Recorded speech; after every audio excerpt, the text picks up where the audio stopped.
Hello दोस्तों, मैं अभिराज त्रिवेदी आपके अपने यूट्यूब चैनल विकास स्टडी सर्किल पर आप सभी का एक बार पुनः स्वागत करता हूं।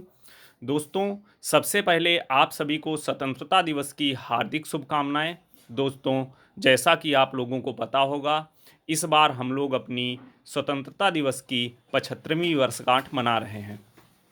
दोस्तों, अब हम लोग अपने टॉपिक पे आते हैं। दोस्तों, पिछली क्लास में मैंने आपको एक बहुत ही महत्वपूर्ण टॉपिक संज्ञा के बारे में बताया था, जिसके अंतर्गत हम लोगों ने संज्ञा क्या है, संज्ञा कितने प्रकार की होती है, व्यक्तिवाचक संज्ञा, जातिवाचक संज्ञा और भाववाचक संज्ञा के बारे में अवगत कराया था। उसी क्रम में दोस्तों, आज हमारी चौथी प्रकार की संज्ञा है समूहवाचक संज्ञा। दोस्तों, समूहवाचक संज्ञा क्या होती है? दोस्तों, पहले हम लोग किताब में जो डिफिनीशन लिखी है उसको समझ लेंगे। जहाँ एक निश्चित जहाँ एक निश्चित दायरे में काफ़ी संख्या में व्यक्तियों या वस्तुओं का एकत्र होना पाया जाता है, उसे समूह कहते हैं। अतः इसी समूह को समूहवाचक संज्ञा कहते हैं। दोस्तों, अब हम लोग इसको अपनी भाषा में समझेंगे। जहाँ पे काफ़ी मात्रा में लोग एकत्रित होते हैं, अतः एक झुंड में होते हैं, वहाँ पे हमारी समूहवाचक संज्ञा होती है। उदाहरण देख के हम लोग समझेंगे, जैसे मेला। मेला यहाँ कोई एक व्यक्ति नहीं होता है, यहाँ बहुत सारे व्यक्ति होते हैं। तो दोस्तों, अगर कहीं आपके एग्ज़ाम में मेला शब्द आता है तो उसमें हमारी समूहवाचक संज्ञा होगी। अगला सभा, संसद, अस्पताल, घर, ये सभी दोस्तों हमारे समूहवाचक संज्ञा के उदाहरण हैं। और दोस्तों, एक पॉइंट आप लोग ध्यान रखना, जो हमारी समूहवाचक संज्ञा होती है वो व्यक्तिवाचक संज्ञा और जातिवाचक संज्ञा से मिलकर बनी होती है। दोस्तों, जो याद रखना पॉइंट, समूहवाचक संज्ञा हमारी जातिवाचक और व्यक्तिवाचक संज्ञा से बनी होती है। कैसे बनी होती है दोस्तों, अभी हम आपको एग्जाम्पल के तौर पे समझाएंगे। जैसे दोस्तों, मेला लिखा है और नेक्स्ट लिखा है पुष्कर मेला।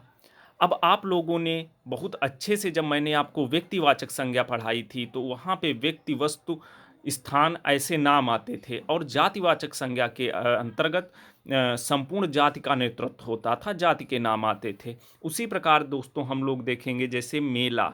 मेला एक पर्टिकुलर जाति को डिफाइन कर रहा है, और पुष्कर मेला ये हमारा एक मेला का एक पार्ट, जैसे हम मान लो मेले के नाम को डिफाइन कर रहा है। तो हमारी पुष्कर मेला में तो व्यक्तिवाचक संज्ञा होगी और मेला जातिवाचक संज्ञा। इसीलिए दोस्तों, लेकिन इनमें दोनों में है समूहवाचक संज्ञा ही। तो दोस्तों, आशा करता हूँ आप लोगों को समझ में आया होगा ये पॉइंट। बहुत ही ध्यान देना, समूहवाचक संज्ञा जो होती है हमारी, वो जातिवाचक और व्यक्तिवाचक संज्ञा से ही बनती है। लेकिन अगर हमारे एग्ज़ाम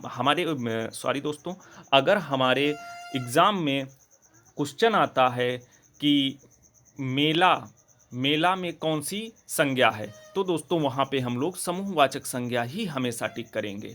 दोस्तों, इसी तरीके से अगला उदाहरण है हमारा संसद। संसद दोस्तों एक पर्टिकुलर जाति का बोध करा रहा है, और भारतीय संसद, यहाँ पे मैंने एक नाम ले दिया भारतीय संसद। तो दोस्तों, भारतीय संसद में हमारी तो व्यक्तिवाचक नाम डिफाइन हो रहा है। आप जानते होंगे, जब मैंने व्यक्तिवाचक संज्ञा आप लोगों को पढ़ाया था। और संसद एक संपूर्ण जाति का बोध करा रही है, इसीलिए ये जातिवाचक हुई। लेकिन संसद और भारतीय संसद दोनों में समूहवाचक संज्ञा है। संसद में अगर कौन सी संज्ञा पूछता है तो दोस्तों आप लोग हमेशा इसमें समूहवाचक संज्ञा ही टिक करेंगे। दोस्तों, आशा करता हूँ आप लोगों को ये पॉइंट बहुत अच्छे से समझ में आया होगा। दोस्तों, इसी क्रम में अब हमारा अगली प्रकार की संज्ञा है द्रव्यवाचक या पदार्थवाचक संज्ञा। द्रव्यवाचक या पदार्थवाचक संज्ञा। दोस्तों, द्रव्यवाचक और पदार्थवाचक संज्ञा हमारी कौन संज्ञा होती है? वह संज्ञा जो ऐसी वस्तुओं का बोध कराती है जिसे नापा या तौला जा सकता है, उसे द्रव्यवाचक या पदार्थवाचक संज्ञा कहते हैं। दोस्तों, एग्जाम्पल के तौर पे समझेंगे, जैसे अनाज। अनाज को हम लोग नाप तौल सकते हैं, इसलिए ये हमारी द्रव्यवाचक संज्ञा का उदाहरण है। दूध, कपड़ा, सोना, फल, सब्जियां, ये दोस्तों हमारे व्यक्तिवाचक संज्ञा के उदाहरण हैं। दोस्तों जैसे हम लोगों ने पढ़ा था कि समूहवाचक संज्ञा हमारी जातिवाचक और व्यक्तिवाचक संज्ञा के से प्रादुर्भाव समूहवाचक संज्ञा का हुआ है, उसी प्रकार दोस्तों द्रव्यवाचक संज्ञा का प्रादुर्भाव हमारा द्रव्यवाचक संज्ञा हमारी दोस्तों जातिवाचक संज्ञा से बनी है।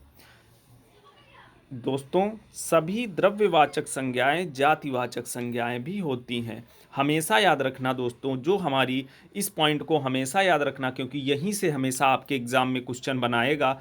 द्रव्यवाचक संज्ञाएं जो होती हैं हमारी, वो जातिवाचक संज्ञाएं भी होती हैं।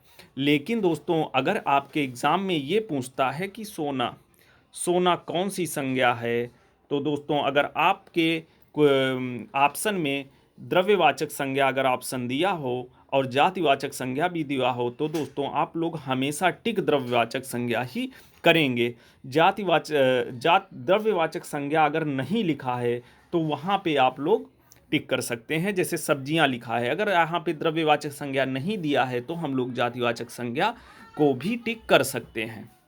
दोस्तों ये हमारी पांचों प्रकार की संज्ञा हो गई। अब इसी प्रकार दोस्तों छोटा सा एक हमारा इसी में टॉपिक है संज्ञा पद में परिवर्तन।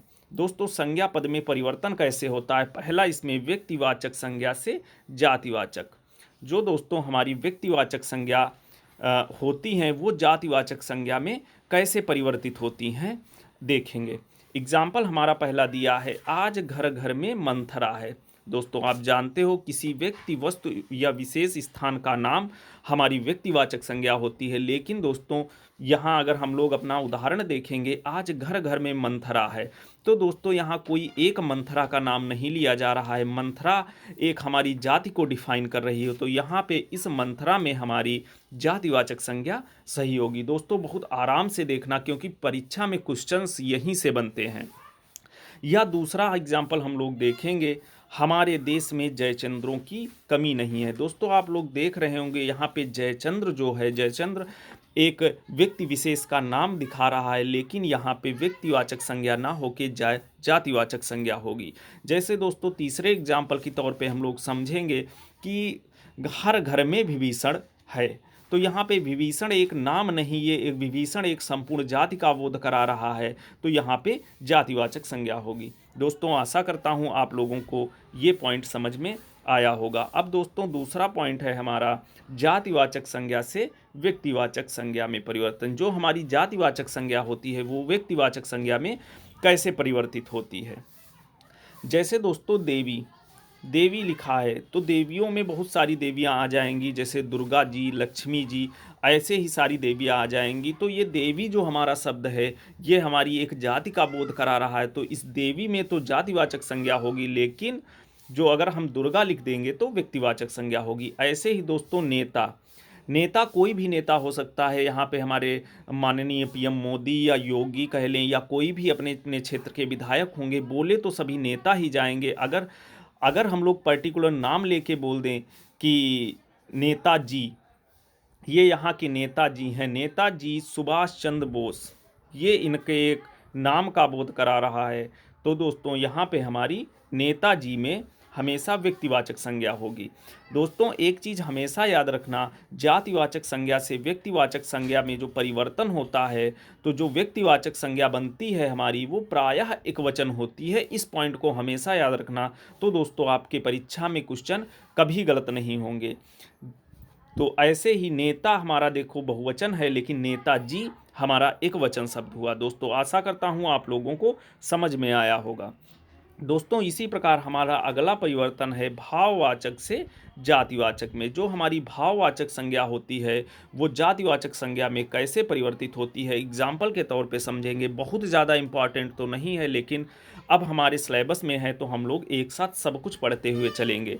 जैसे दोस्तों एग्जाम्पल दिया है, ये सब अच्छे पहनावे हैं, तो दोस्तों पहनावे हैं, तो यहाँ पे पहनावा एक हमारे भाव का बोध करा रहा है। तो पहनावे में तो हमारी पहनावे में तो हमारी भाववाचक संज्ञा हुई, लेकिन अगर यहाँ पे पहनावा बोल दिया जाए, पहनावा, तो पहनावा हमारी जातिवाचक संज्ञा होगी। यहाँ पे दोस्तों गलत लिखा है।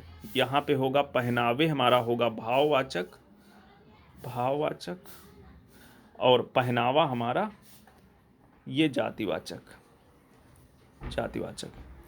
दोस्तों आशा करता हूँ आप लोगों को ये वीडियो समझ में आया होगा।